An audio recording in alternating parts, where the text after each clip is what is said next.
Hello and welcome back to the Perth to Paisley podcast, episode number 130, covering Heart of Midlothian, the side who, as we speak, have still got a chance of finishing third in the Scottish Premiership after a 2-1 victory at home against Aberdeen. As ever, I am one of your hosts, Daniel McIver, and I am joined by the recipient of the Rising Star Award at the weekend, Adam Kennedy. Adam, how you doing?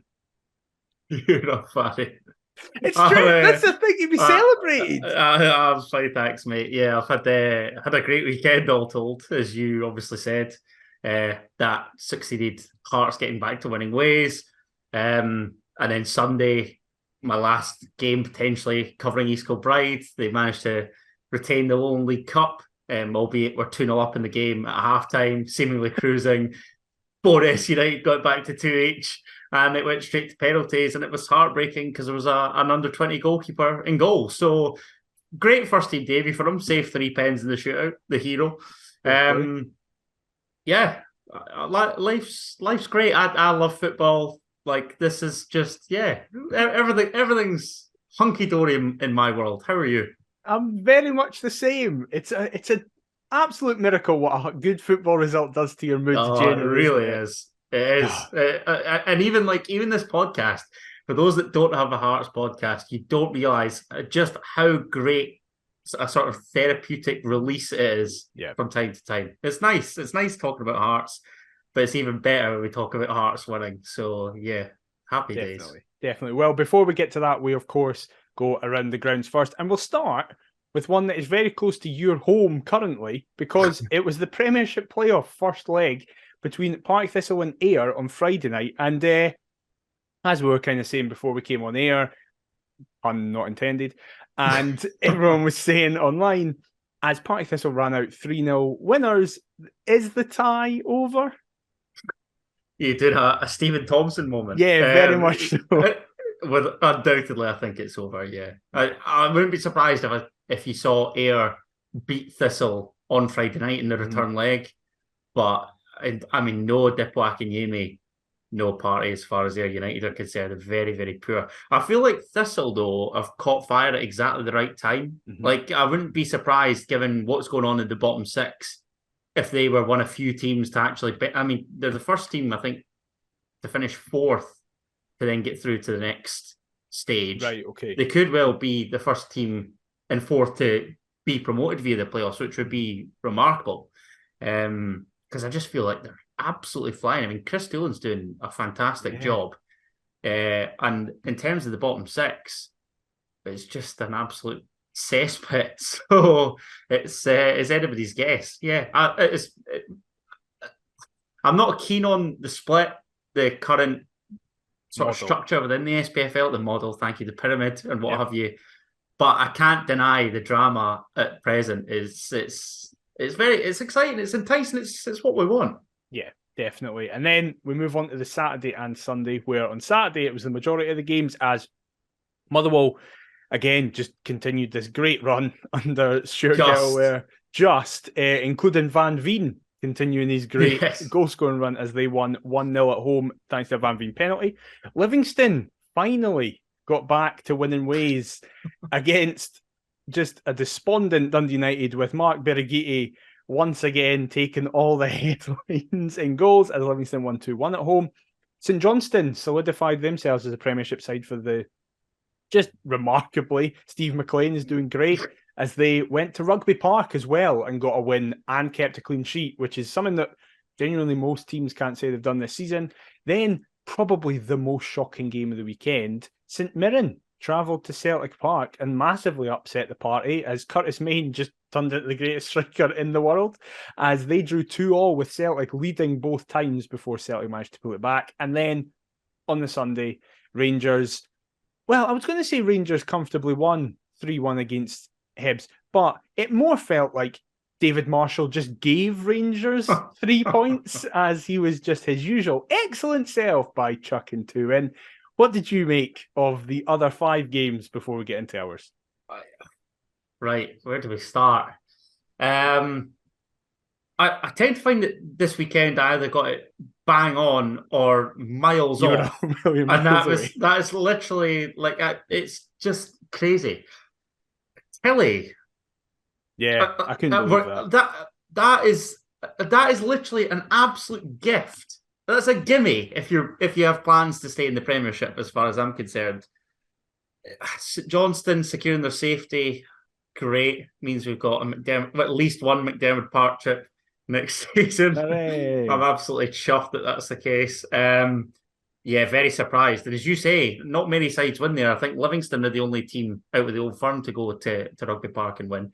And even then, that was a 5-goal thriller and they won 3-2. So crazy, crazy result. But props to St Johnstone. Stephen McLean might actually get that gig. I've seen a lot of St Johnstone fans saying they want him to get it as well. Like everybody seems to be talking about Dundee and Queen's Park as opposed to the fact that there's another, well, vacancy in the Premiership in former St Johnstone. Motherwell, I expected them to beat Ross County. I probably expected it to be a more entertaining game. Mm-hmm. I could kind of get it from a county perspective, though, trying to hold out for a point against one of, if not the most informed team in the league. Mm-hmm. Every point's a prisoner at this stage. So the fact that they've not been able to hold on to that is literally in the dying embers. Must be an absolute killer for Malky Mackay and the Staggies as well. Livingston, Dundee United. I have a question for you in regards, because I'm sure you. Why did they not sign Xander Clark? Yeah, mental. Why did they get rid of Trevor Carson? Another top goalkeeper. Don't get it at all. I'm sure you've seen the video that a Dundee United fan made of the Dundee United are going down with Birigitti's highlights. Montage.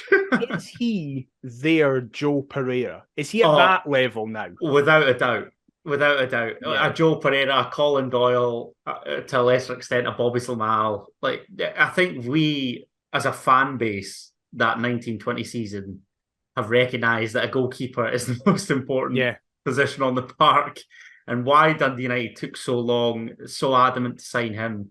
Was he a Jack Ross signing? Who identified him? That's what I want to know. I don't even know if it's much as identifying him, because he won Goalkeeper of the Year in the A-League. Well, right, okay. So this is what I'm trying to allude to. The scouts have done their due diligence. Mm-hmm. But from then, like, how has it gone so drastically wrong for Mark Birigitti? Yeah, like, our signings from the A-League, for the most part, have been a hit. Yeah. Most would consider. Mm-hmm. So... Or at the very least, you'd go, they haven't done as well as we'd hoped. We've not had this level of a disaster. Yeah, exactly.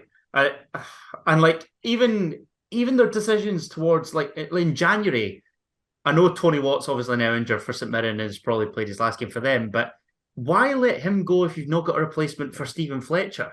They're relying on like a 16, 17-year-old Rory McLeod to keep them in the Prem. It's crazy. Why put such pressure on a young man's shoulders? I know. Their only goals, aside from the weekend, probably come from a Jamie McGrath penalty as well. Yeah, like, it's McGrath on his own. He's just a one-man mission to try and keep United in the top tier. A big one for Livingston, though.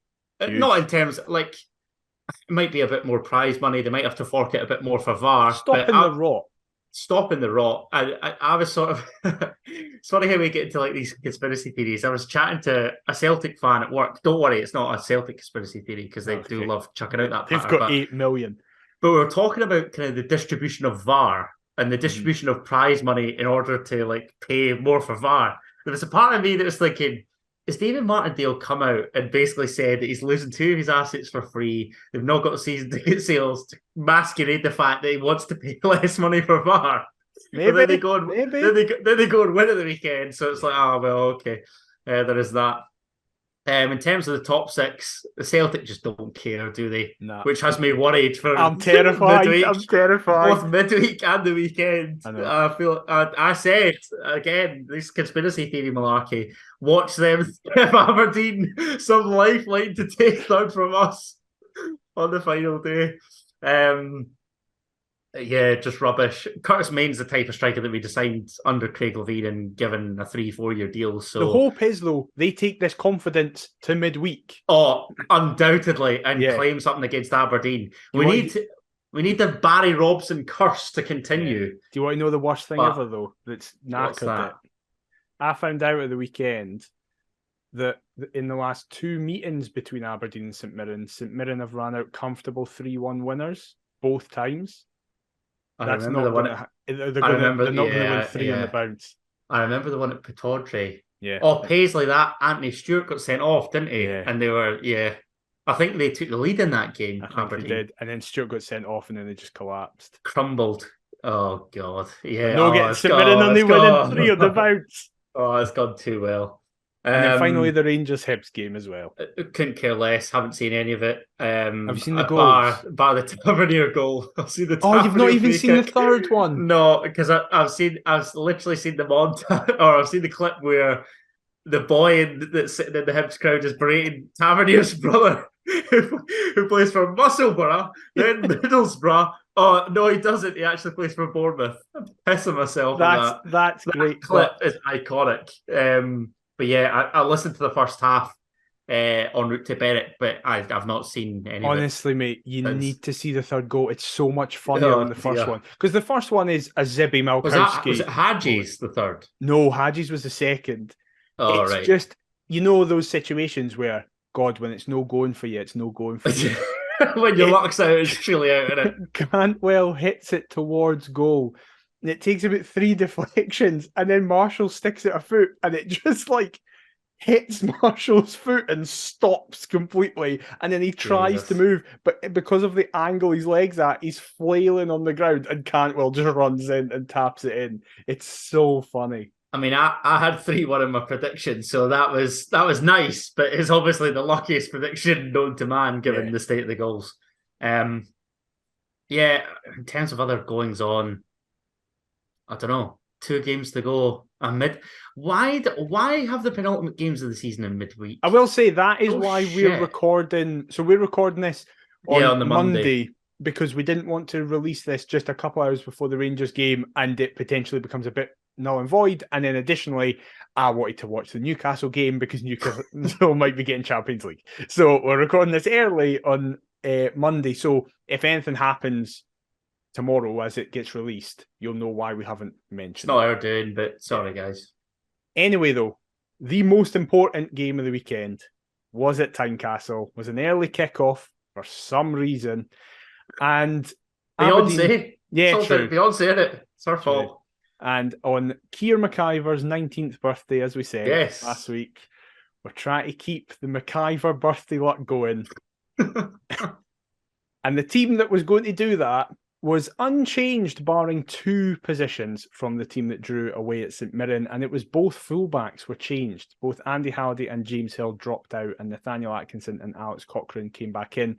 Atkinson due to his performance in Paisley, and Alex Cochrane was no longer suspended due to his red card against Celtic, which he will be suspended for the Rangers game on Wednesday night, however, because that makes sense. You don't get 2 games in a row. Stupid. So, and also, Big Pedro was cleared to play as well. Absolutely. Given his red was rightfully overturned. Thankfully. So the team was a 4-2-3-1, as we have kind of naturally set up, with Naismith, Clark in goals, back 4 of Cochrane, Rolls, Sibic, Atkinson, 2 of Devlin and Haring, 3 of Oda, Ginnelly and Mackay, with Shankland as a 9, but as ever, Ginnelly and Shankland just kind of keep swapping over with each other. What did you make of the team when it came out? Our strongest possible, probably. I think most fans going to the game would have selected that team and just hope that they carry out the mission that obviously was set out in front of us. To an extent, they did. They could have done so far more glowingly, as we'll come on to. But yeah, I don't think there was any complaints with regards to the team, to be honest. I think most of us would have chosen that and just hoped that we could bounce back from a woeful performance in Paisley, but try and keep our decent showings under Tynecastle. Obviously, I know it's only the second under Stephen Naismith going. Third. Sorry. Sorry, Celtic. I forgot the Celtic game. Block that out of your memory. No, just try and move on as quickly as I can. That's got me depressed now. So yeah, back to winning ways at home. I just want to preface all this chat that we're going to have about the game. This is the most amount of notes I've done this season, and I've hosted podcasts with 7 goals in it and everything. Like, This game was so you could tell it was two teams going for third. One side knew if they just got a point, they were pretty much safe. The other side knew they had to win. So as a result, there's so many highlights so close together. So I'm going to try and do this in a way that makes sense. So many highlights, but how many are from one team? Yes, exactly. It was very much one-way Honest traffic. to God. In the 14th minute, Shanklin does well. He spins scales and hits an effort from range, but it's collected by, and this is the first time I'm going to ask, and this is the only time, is it Keller Roos or Keller Roos? I thought it was Keller Roos, but I don't know. We'll go with Roos. We'll go with Roos. Because I don't know his name a lot. It's funny, isn't it? Yes. Just say the keeper. Okay, keeper. There we go. Or Keller, because I know how you say that. Keeper Keller. Yes, exactly. It's collected by him in goals. Shanklin then, 2 minutes later, the 16th minute, does very well to play it to Oda. It gets kind of caught under Johnny Hayes' feet, and Oda is straight in there as he was all afternoon. Get it, wins it back, has Josh Ginnelly in the middle, but I assume he's just thinking in his head, Naismith's telling me to shoot all the time, hits it incredibly well, and this is my point. If it isn't keeper Keller in goals, I think it's in. I think if that's Joe Lewis, it's a goal. But on the face of it, when you watch it back, he definitely should. He should probably cut it back. Of course he should. I was screaming at the box because I had some time before I needed to go. I watched the game in its entirety. I was screaming the place down. I was thinking, oh my God, like why? But as you say, it must be an instruction to shoot on sight. Because he previously was doing everything he could to pass it instead of shooting. He's desperate for his first goal, but I think more so at home. Like the county game again. Like how he didn't score that day, I don't know. But like Keller Roos is a good goalkeeper. I think he's very good. I will say that he is decent. I don't care who's in goal. Like your teammates, he's like Gino's free. He's rightfully raging. Oda's logic is there is two cutting him down. He's like, I have to probably make hope for a rebound or something. Inch perfect pass to get this to him, or I can hit it and it rebounds back to somebody. That's a better. I think he's hoping for a rebound. Yeah, that's fair. Because he maybe feels as though he's not capable of playing the pass. Given I don't know, the two kind of come over simultaneously, don't they? So that restricts the space, and I don't know. But I thought to myself, that is the type of thing. Again, we'll come on to this later. That is the type of chance that could pass us by and bite us in the arse. Yes, absolutely. Because then a minute later, Aberdeen start to come into it. A long ball's over the top is eventually latched onto by Marley Watkins, who got his first start in what feels like a season. I feel like I've not seen him surprised you didn't touch on their team news, obviously, with Shinnie being suspended still, McCrory, and Duke being out. Yeah, and McCrory out as well. Yeah. This was a good opportunity for us to do something. One that we thankfully took. Watkins picks it up. He spins forward. Then he collides with Rolls. Then Majowski picks it up, who collides with Rolls, sorry. Then Watkins runs onto it, edge of the box. There is a collision with Peter Haring. I forgot about this when I was watching the highlights. And that's the thing. It wasn't included in the Hearts TV highlights. No. I had to go to Sports Scene and get the minute. Sports Scene's the only one that shows it because I was watching YouTube ones earlier. No consideration at all. So it isn't given. Actually, we end up winning a free kick on the near side of the camera. Thankfully. Mackay goes down. There is a check. Now, obviously, as we said, you were watching it on TV. I was there. And it was basically in line with me as I'm up the back of section R, and that runs along the line of the 18-yard box. So I saw it, and immediately I looked at my dad and went, that's a penalty. How have we got away with it? That's a penalty. And then as soon as it went to VR, we just resigned ourselves to it. We were like, this is a penalty. But then... What, you and the fam? Just all resigned like everybody, as behind us is Robert Borthwick and Gary Wales, they're really helpful because in situations like this, and then one we'll get to in a wee bit, you can look to them because they've got a monitor with replays. Oh, nice. So our little section all just collectively turn and look at them, and they then turn, and both of them were like, "Oh, it might be." You were watching on TV. Before we get to what I have now seen, what did you think in the moment?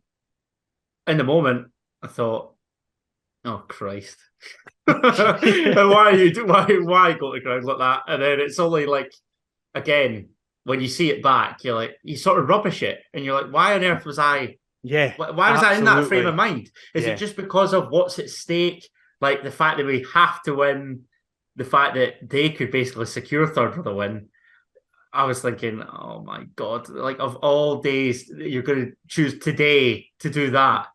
But total nonsense. It's of course, not it's a Hearts free kick. Watkins fouls Haring. He pushes Haring, and then Haring on his way down gets tangled with Marley Watkins is a pain in the arse. Yeah. He was all afternoon. Yeah. Like, he's just a big baby. He's got everything. He's got all the attributes that you could ask for. He's tall. He's not slow. Like, he's quite relatively well built. Yep. Just a big baby. Like, get on with it. It's ridiculous.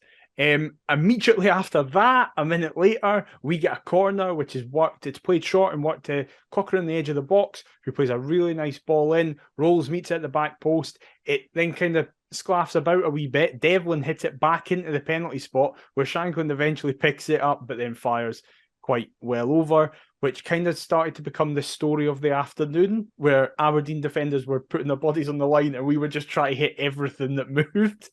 Then a minute later, in the 20th minute, Ramadani shoots for the edge of the box, but ends up being well wide.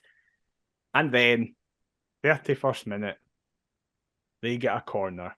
And there was just a sense around the ground of, oh, they've got a corner. They're at least going to get a chance from this. Of course they are. The corner swung in. Xander Clark comes out, but is in absolute no man's land. And it's not even like, oh, he's been obstructed, so therefore he's tried to punch it, but he's been obstructed, so misses it. No, his positioning is horrific. Toby Sibbick gets completely turned by Matty Pollock, who heads it into the back of the net, getting his second goal for Aberdeen and his second goal against us, where he got his first goal for Aberdeen last time we played. It's 1-0. We've got it all to do because we have to win. What were your thoughts on how we conceded this goal? And will we ever win a header again before Craig Halkett comes back? I'll answer the last question there first. No. Yeah. And secondly, my immediate thought was, what the hell do Hearts actually do in training all week? What is our defensive set pieces? Honest to God, like, it was bad under a former defender. It's bad under a former attacker. How is it? It's getting to the stage now where I'm thinking, we don't know what we had with Austin McPhee as a set piece coach, because maybe he might even be able to just how has it got to this stage? Absolutely woeful. And you could replay any section of this podcast where we discuss Hearts conceding a goal from a set piece or a dead ball or just a cross into the box, because it happens time after time after time after time. I feel like every game we've conceded, there's about an 80% chance it's come from a ball into the box. Or like a second phase. Yeah. Mm-hmm. Where somebody's just clipped one back into the box. Yeah. And they've kept the big hitters up, and it's like, it's and then you're so infuriating. You're right. I then thought to myself, we have got an absolute mountain to climb. There was a part of me that thought, I was one of those that was adamant that the home team always gets the better in this fixture. I think Liam McLeod said it on Sports Scene. Mm-hmm. Something like 13 of the previous 15 have been won by the home team. And immediately thought I can remember a game where Wanma bagged a brace, I think, and I think we went 1-0 down to Aberdeen that night as well. Mm-hmm. And I thought, I'd kill for a repeat of that. And thankfully, it sort of transpired that way. Let's get Wanma back. It was weird. I was confident heading into the game, and even during the game, I thought we'd started really well. I thought we'd got the crowd on side, which I'm a huge advocate of. I think that's absolutely massive when playing at Tynecastle. Get the crowd on side, don't have them frustrated, and don't have a sense of nerves around the place. Albeit we're pegged back with the goal, there is that sense of nervousness. the fact that it is a must-win game. But I was confident we'd grab at least an equaliser, hopefully then a winner. I'm just pleased to see it come to fruition. But annoying that the goal is the exact same as we've become accustomed to seeing for so long. Definitely. Well, we almost immediately equalise as 90 seconds later, Mackay plays a great ball through to Josh Ginnelly, who just coolly backheels it into the path of Alex Cochrane. I believe he didn't score this. I don't know if he's caught in two minds and thinks, do I hit this first time? Do I take a touch? And his body kind of just decides, well, you're taking a touch, because he hits it off his other foot. He almost hits it off his standing foot. And as a result, he can't get it out quick at his feet. Rose saves it. It then spins up. Shanklin heads it. Rose gets back up. Then it gets back to Cochrane, who fires well over, and Josh Ginnelly starts punching the ground in frustration because he was on for another cutback that could have got to him. Yeah. But then immediately, a minute later, Civic plays the ball. Sorry, Mackay, but see when I was talking about us in search of an equaliser, or potentially a winner, that type of chance then breaks to us. We inevitably miss it. And those thoughts just instantly zap out my brain almost instantly. I'm like, how have we not scored there? And then I start thinking, is it going to be one of those days where we just we throw the kitchen sink at Aberdeen, we pepper them, we batter them, but we can't break them down? I honestly, like that was so well worked, that move as well. Begging to be finished off. Brilliant stuff. Love the back heel from Gino. Cochrane marauding as he so often does. He's normally so good in that position as well. He's normally really calm in front of goal, which is weird.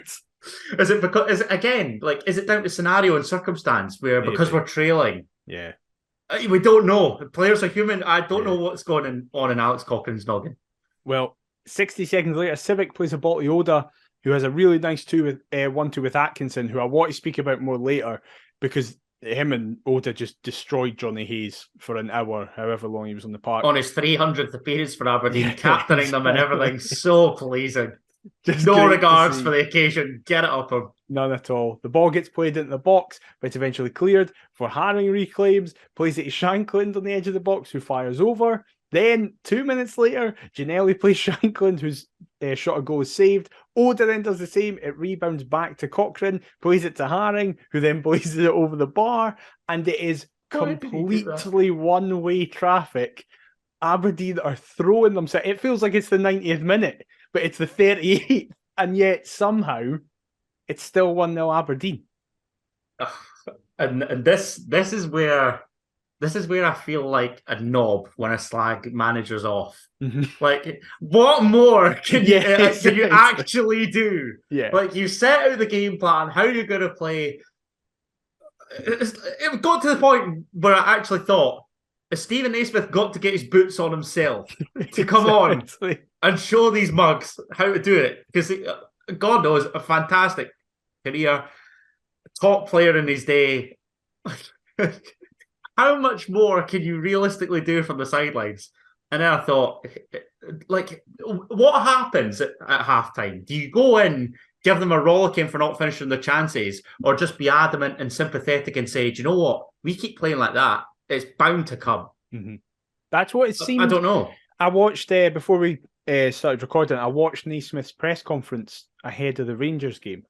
And he was asked about that. He was asked about the style that we've got and how if his mindset changed when we went 1-0 down. And he said no, because his style is about being patient and it's about being proactive, not reactive.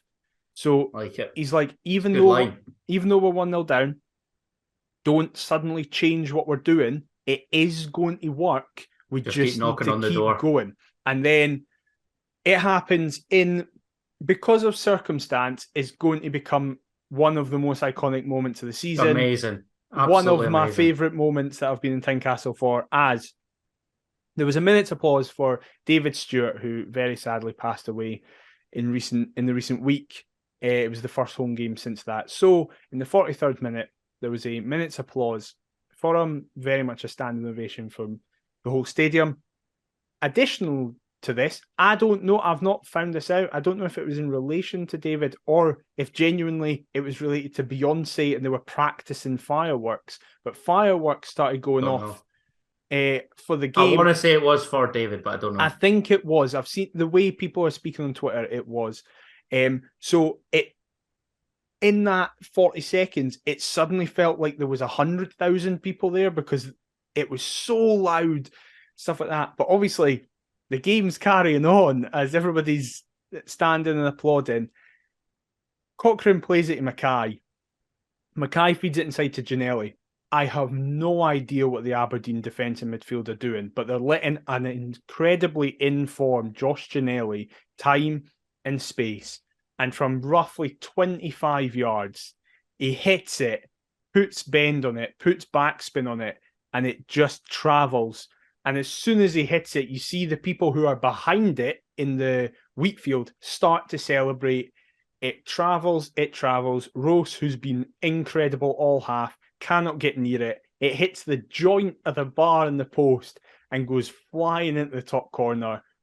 One of the best goals I've seen this season at Tynecastle, one of the best goals I've ever seen at Tynecastle, and it's a very poetic moment. Like, I've always wanted that to happen, when there's a minute's applause for a Hearts fan who sadly died, and you get a moment, and it wasn't even, oh yeah, we scored and it's a tap-in or anything like that. It's like, in a game where we had to win, a player who's had a lot of doubters and has been fantastic this season pulls off a goal of the season contender, and we're right back in it.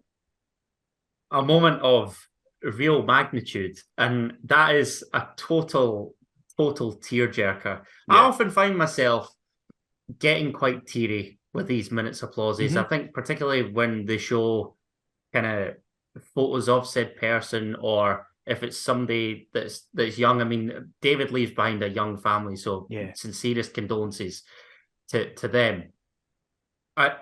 It's just amazing. Just really amazing. I mean, I've seen videos where, folk are capturing merely the applause. That video is amazing. From the guy beside the banner is amazing. Just remarkable. It really is. And a top finish to send off seemingly a top guy.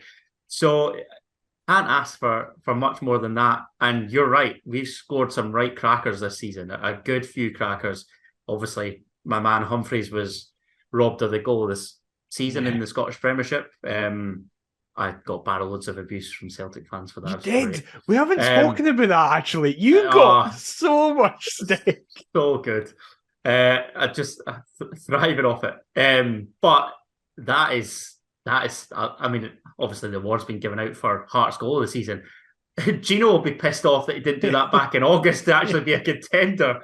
Because it's an absolute cracker, and like we've alluded to, Kelly Ross was very good in that first half in particular. It was going to have to be something special to beat him, and it certainly was to haul us level, thankfully.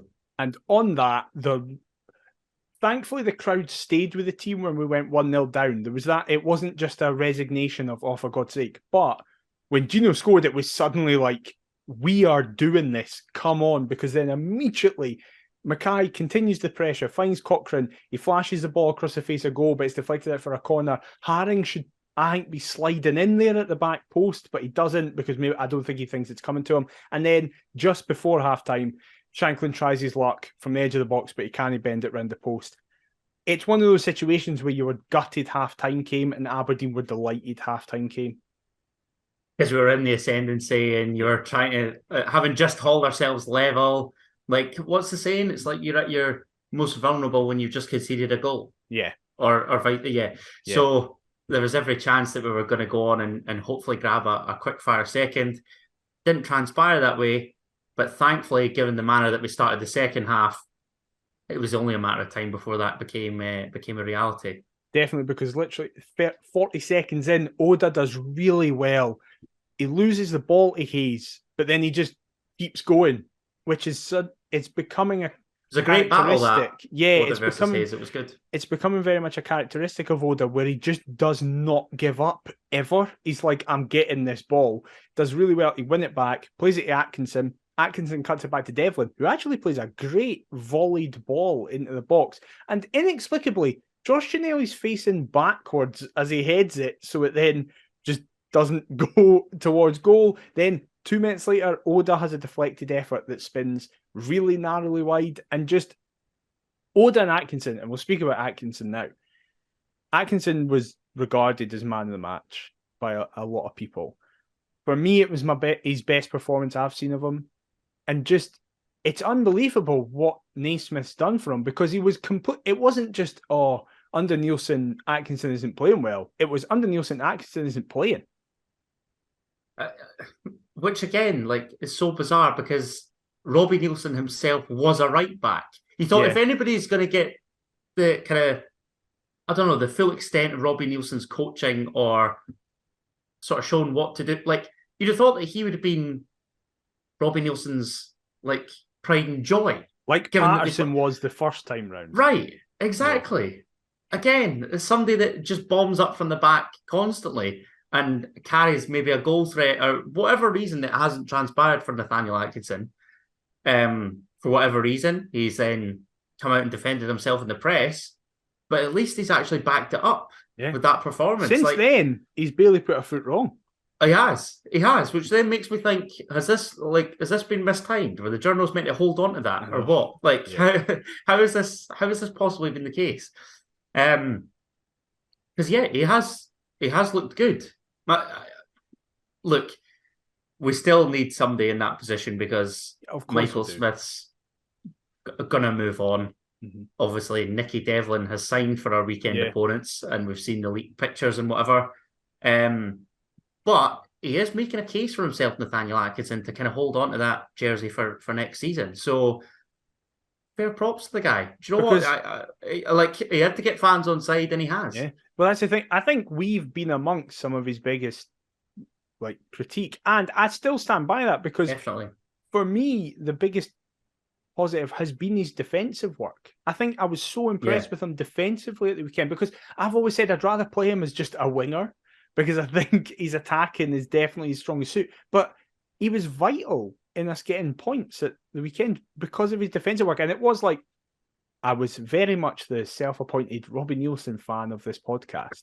But that right-hand side on Saturday was this is what Nielsen got wrong. Oda and Atkinson should have both been given barely featured.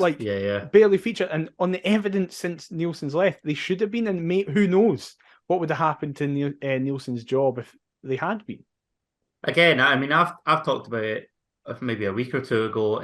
If he could rewind time, is that something that he didn't look at? It's easy to say this now because nobody would have foreseen the transformation in Nathaniel Atkinson. And I say transformation. It's only been a couple of games, but he has looked very good in said couple of games. Oda's beginning to find his feet, just needs to get off the mark. It's looking a lot more promising down the right than it was a month ago, 2 months ago. Absolutely.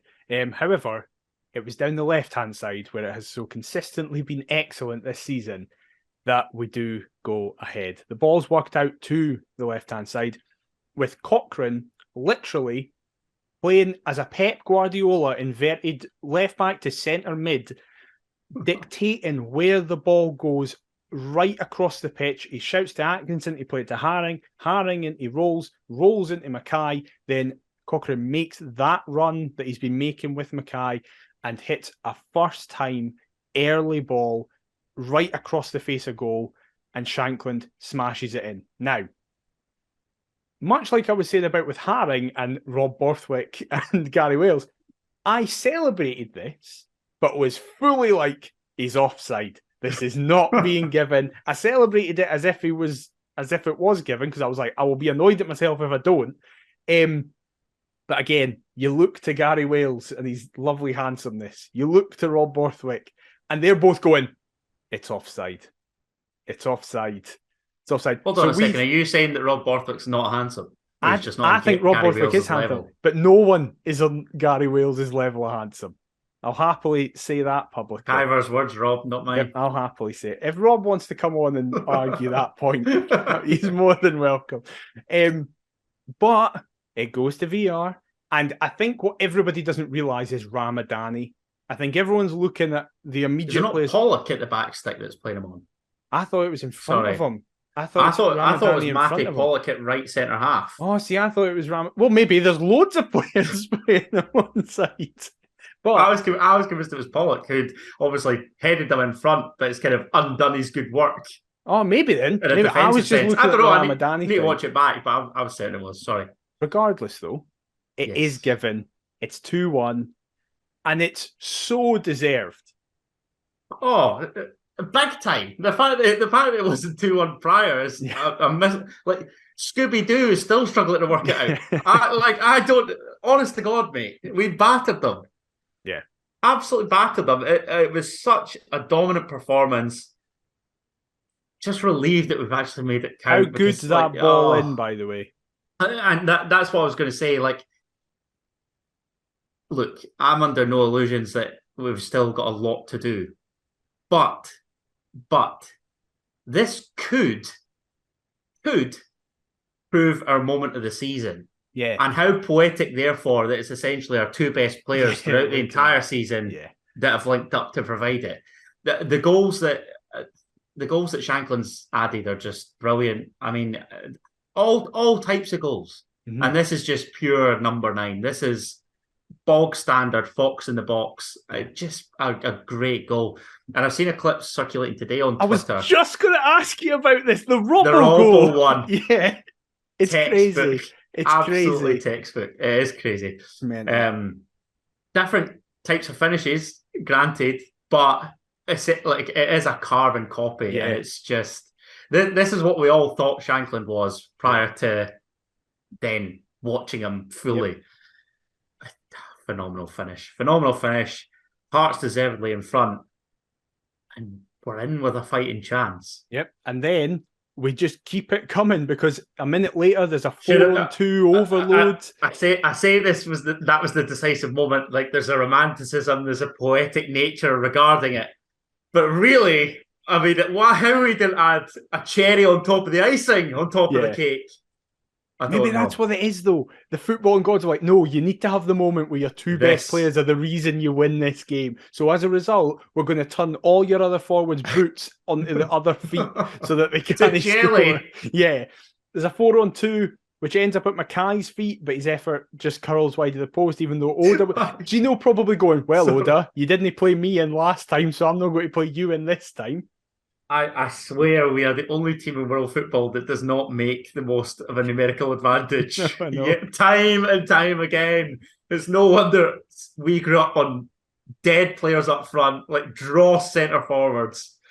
Oh, God almighty. Mental. Then, a minute later, once again, Oda does Johnny Hayes and finds Nathaniel Atkinson. What else is new? Does really well to find Shankland, but I feel like he could take a touch here, but he doesn't, and his first time effort goes wide of the post. Then, as was always to be expected, Aberdeen start to come into it. They have their first attack of the half as Watkins is found, plays it back across. Rolls does really well to put himself in front of it and block before it's eventually collected by Clark. And then the other potential penalty shout of the game happens, where the long ball over the top by the substitute Grant ends up at Majowski, but Sibic crowds him out. However, there's a call that it doesn't even go to VAR. I don't think it is. I think he's very much looking for it. But it was... you could very much tell that Barry Robson wasn't happy with some of the decisions. Would have been nice to see a little booking for simulation, but that's never going to be the case. Never.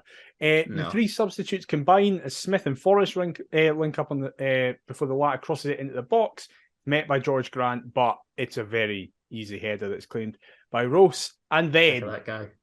It should be 3-1. Is this the chance? This is the chance. Oh my God. Haring plays it inside to the middle of the park to Michael Smith, who's just come on. He shoots for the edge of the box because that seemed to be the game plan for the game. It ricochets to Devlin, who tees up Alan Forrest, and somehow he not only doesn't score, he doesn't even hit the target, and it goes wide. Now, you were saying that you've watched the YouTube highlights. I've not watched that video, so I'm unaware of if they have the behind Alan Forrest angle of the chance. Yes, yeah, they do. So memory serves, yeah.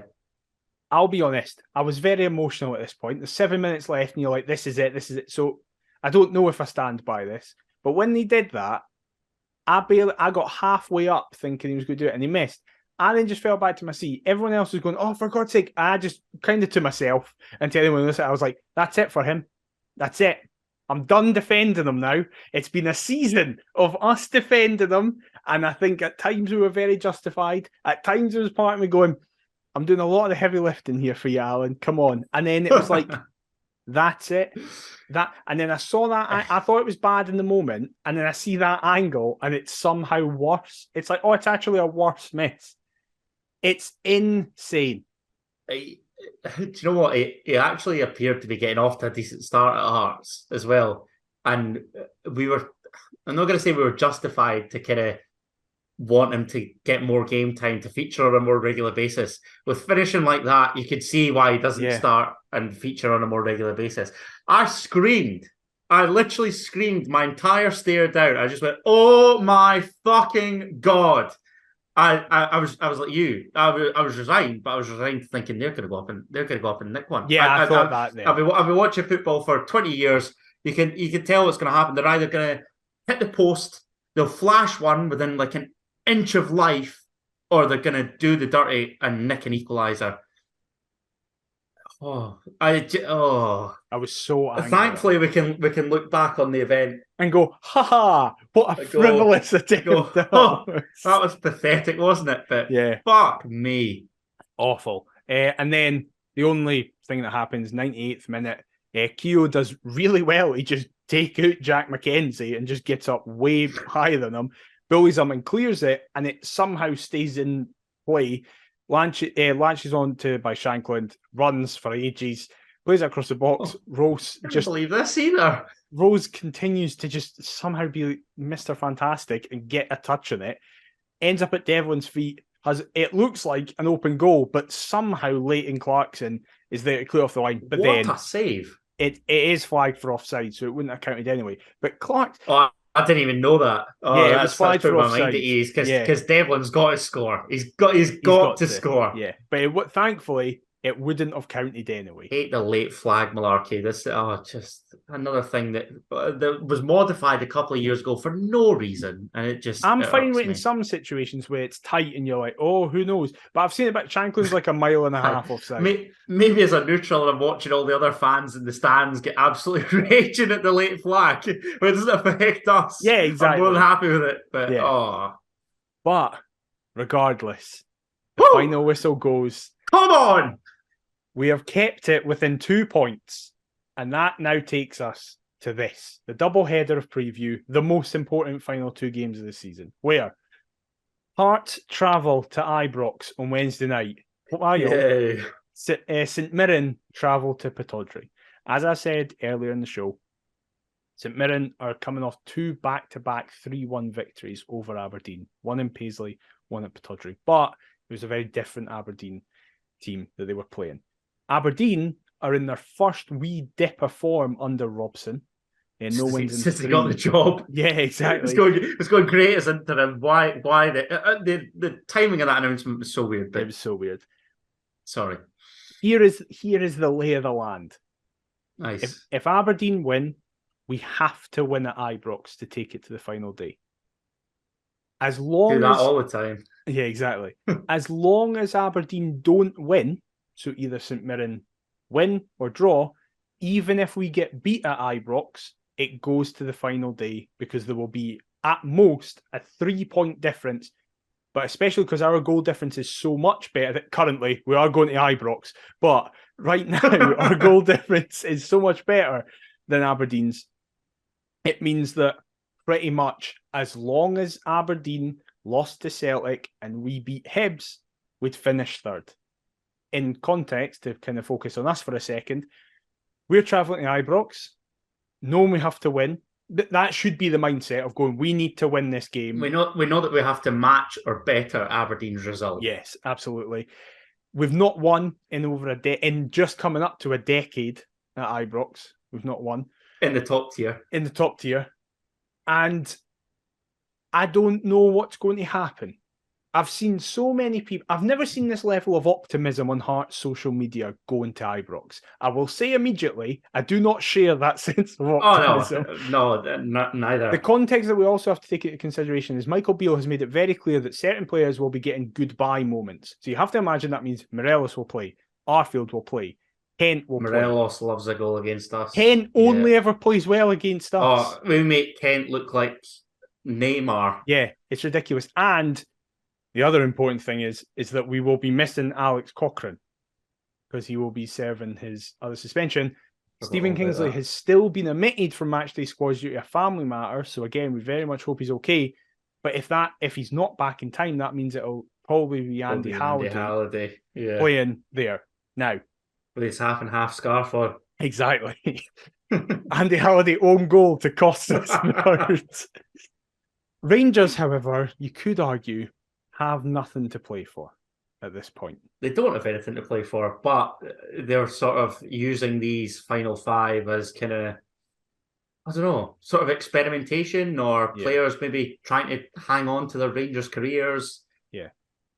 Oh, what is your score prediction? Don't get me wrong, right? There's never a good time to play Rangers, particularly at Ibrox, and we have been rank against them for ages. And our away form this season generally has been our away form's been dog, but our last positive result against Rangers did come at Ibrox. It did. I think he's not playing though. No, he's not. No, he's not. We'll end up conceding for a corner instead. Yeah, exactly. I think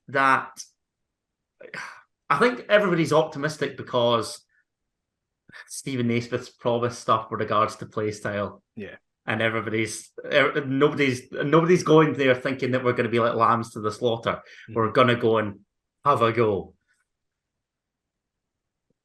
Will that cost us? Probably. But I'm being real. We need St Mirren to do us the favour of all favours. Always been a huge St Mirren fan. We need St Mirren to do the favour of all favours. And look, they could still pip Hibs to 5th. The best thing is that St Mirren still have something to play for. They're not just travelling up going, oh, well, we finished 6th, so therefore... Because everybody looks at the table, but everybody looks at the table and thinks that the top 4, it's not. If Celtic win the Scottish Cup, which they most likely will, obviously now against Inverness in the final, 5th is another Euro spot. So there could well be European football coming to Paisley, a sentence I never thought I'd say. They'll be looking, because they've got Rangers on the final day, they'll be looking to ultimately make this count against Aberdeen. The better chance of trying to overtake Hibs comes against Aberdeen. They've just picked up a point at Parkhead. There's reasons to be optimistic from a Saints perspective. So I've got a better question to ask you. Instead of asking for your score prediction, will it be taken to the final day?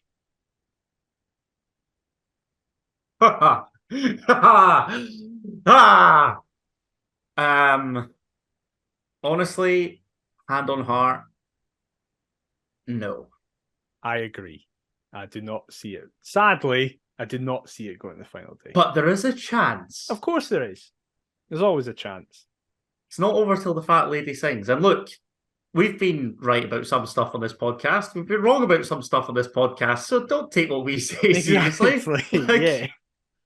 100%. I'd love for nothing more us to be able to take it to the last day. If we win Ibrox, then we've just got Hibs to play at Tynecastle. Well, you perfectly segue into the final day of the season, which is a replica from the 99-2000 season where Hearts had to beat Hibs on the final day to play in Europe, where we did. I know that Juanjo scored one of the goals, and I think it was McSwiggan scored the other one. We beat Hibs 2-1. Juanjo and Gary McSwiggan. A great combination. We did it then. Now, I've said it all season. There is that fear that we take it the final day and that stupid idiot McCurdy gets his first and only goal for him. Yeah, and they build a statue for him as he's cost us 3rd. Look, Stephen Naismith's first match in interim charge should be resonating in the players' heads. Excuse me. The fact that they could ultimately salvage the season should be playing in the players' heads. If we take it to the last day, there could be no greater opponent to beat and seal it. But no worse opponent to get beat and cost it. Equally, yes. Yeah. I grant you that. But that's what you want. You want, if somebody said to Hearts, how do you do it? It's you get a result at Ibrox and then beat Hibs final day. Fully. And most of this squad had a sort of similar to a lesser extent instance last season, whereby we beat Hibs, secured third at Tynecastle, obviously, and then obviously had the cup semi-final, which was, again, just a fantastic week. We can do this. We can. I like that. I want to end on... How good would it be? Sorry to cut you off there, but how good would it be if Hearts had already overtaken Aberdeen prior to the Hibs game? I know. Which isn't out with the realms of possible. It could happen. I mean, statistically, it very much could happen, yeah.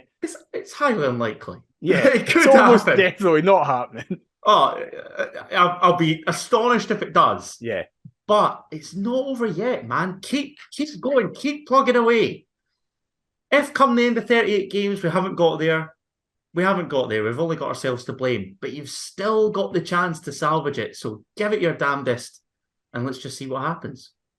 A perfect way to end the review. And we'll leave it on that optimistic thing as we go into the quiz where Adam's optimism will die. You like that? Yeah, it's immediately just like it's gone. Absolutely diminished, gone. Now, this is a slightly different quiz because I said to Adam before we recorded. Oh no. We've got the same, we've got a true or false, we've got a multiple choice and 2 normal questions. But one of the normal questions, there's 3 points at stake. So technically, this is out of 8. Right. So we'll see how you do. So, first question.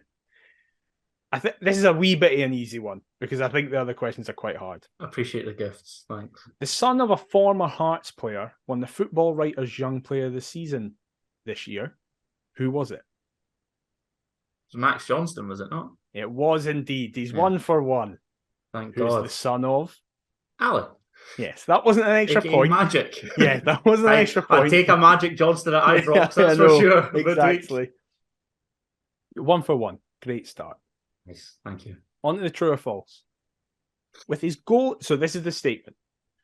With his goal at the weekend, Josh Ginnelly now has more goals this season than his previous 2 seasons at Hearts goal contributions combined.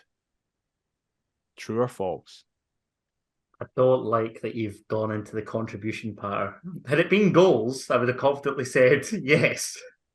So the statement is, Gino's scored more goals this season than he's previously contributed to goals generally in his prior 2 seasons, so including goals and assists. Yeah, I'd still feel confident because we barely saw him in the Championship. Like, we saw glimpses, but he got an early injury, didn't he? Yes, it was Arbroath, if my memory serves. Second game of the season. Yeah. Craig Whiting 1-0. I'm going to say, good knowledge, true. You're still 1 for 2. Ah, it's false, but it is incredibly tight. Oh, that's so annoying. So Ginnelly this season now has... Is that 12 for the season? 13. But over the previous 2 seasons in goals and assists accrued 14. Oh, you bastard. Oh, that is so annoying. So 1 for 2. Right. Here is the question where you can get up to 3. Oh God. It's a donut incoming. So out of the last 40 seasons, Shankland and Ginnelly are now the second most successful goal-scoring partnership with 40 goals between them. But who is the most successful? What season was it? And how many goals did they score? Ouch. So you can get up to 3. If you get the duo, you get 1. If you get the season, you get 1. If you get the goals, you get 1. Since how long, sorry? The last 40 seasons. Right. So that would be from 1982 to 83 to now. I'm fairly confident that the answer is going to be Sandy Clark and John Robertson. Incorrect. It is John Robertson and John Calhoun. Oh, is it JC? Yes. Oh, that's annoying. See, I always thought John Calhoun was a winger. This is what happens when it's before my time. Oh, Jesus. God. In fairness, Gino's a winger. I know he's been playing since the middle. Yeah, I suppose. I just thought the whole little and large thing. Oh, God. What season was it? Right. Robbo and Cahoon. Oh, crikey. I saw this off Heart Stats as well. That was the only for people who potentially this question aren't on Twitter. Scott does brilliant work. Can I just say he's a top account. Scott via Heart Stats posted this tweet, and Adam shared it on the account. So I assumed he had read studied this. I knew I should have studied it in greater depth. Oh, I thought it was going to be a gift. Like, is this the best that we've ever seen? Yeah. Hartley and Rudy, I think, were fifth in that. 89. Oh, he's off by a year. It's 87, 88. Oh, my God. Right, I believe in you that you can get this. So how many goals? How many goals? So Shankland and Ginnelly are second with 40. 40. I'll give you if you're one off either side. Oh, Jesus. Oh, no. Right. Well, if I'm one off either side, my thought was it's going to just pip that, 41. But then I thought it might be a little bit more than that. And then I had 43 in my head. So if I go 42, then I've got 41 covered and 43 covered. It's a good logic. Is that your answer? Wrong. Yeah. It's wrong.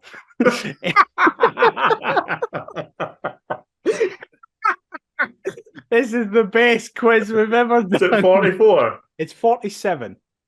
Really? Yeah. 47 goals? Yeah. So what was the breakdown? Do you have a breakdown? Shit, I don't know. Nah. Oh. I think that was the season Robbo got 30 though. So 17 JC for Calhoun. would have chipped in for 17. That might be wrong, but I think that was the season Robbo got 30. Wow. Fair play. Fair play, him.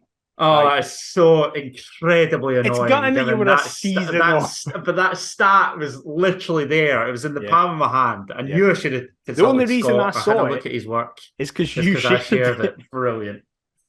Oh, well, get it clean up me. Yep. So, finally, the multiple choice. With all the talk of Peter Haring... Whoa, hold on a second. What? Was that not the third question? Yeah, so we've got the multiple choice. So that's 4 questions. And then the who am I? All right. Oh, sorry. Yeah, I thought you were going on to the who am I. No. Now is the multiple what you just choice. said. Oh, sorry. Don't worry. I'm not just fucking you up completely here. So it's just all discombobulated. With all the talk of Peter Haring this week and if he should get a new deal or not, what number was his appearance at the weekend for Hearts? Was it A, 119? Was it B, 129? Was it C, 139? Or D, 149? So you know it had a 1 and a 9 in it. But did it have a 1, 2, 3, or 4 in the middle? Total guesswork. Absolutely no idea. 129. Oh, he's one off again. It's 119. That's what I was going to go for as well. Do you know what? That's honest to God, that is so annoying. Because I thought an injury-prone player has been here for what, 5-6 years. So you've technically ended up with 1 out of 7. That is woeful.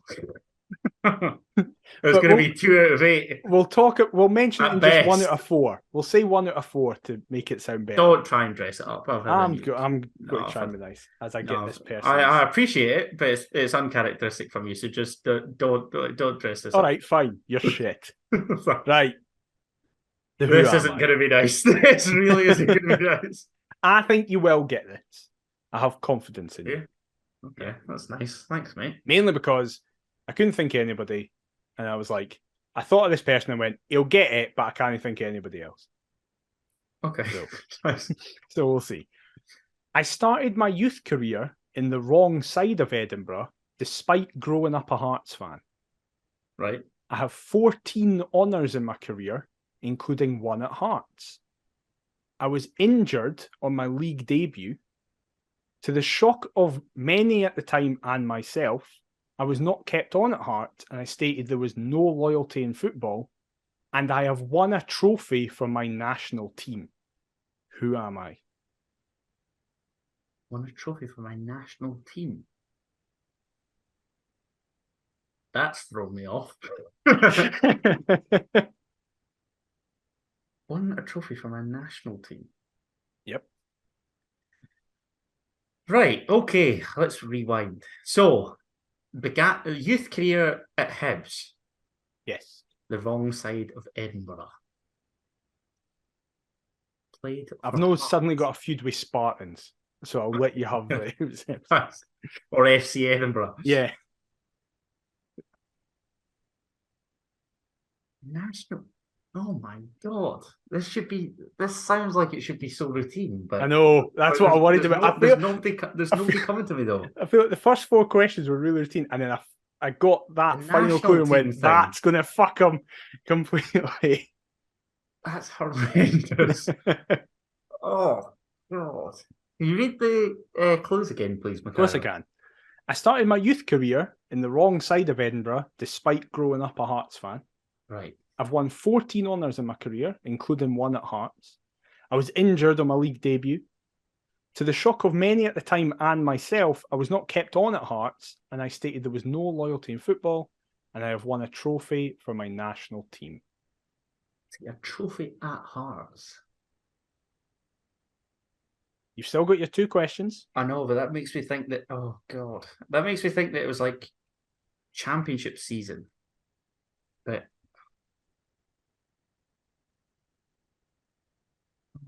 God almighty. Do I ask what years they played for Hearts? An old faithful. No, the 14 honours thing. I feel like honours is more beneficial. So can I have the clubs that they played for in order, please, Mikhail? Yes, of course you can. Oh, he's going to get it. I've just realised he's going to get it. Right. Hibs, or more specifically, Edina Hibs. Nice. Stenhousemuir. Okay. Livingston. Cardiff. Ipswich. Rangers. Crystal Palace. Hearts. Aberdeen. Livingston. Dunfermline. Where apparently I made 0 appearances. So does that really count? So we signed them from Crystal Palace and Yes. they left for Aberdeen. Yes.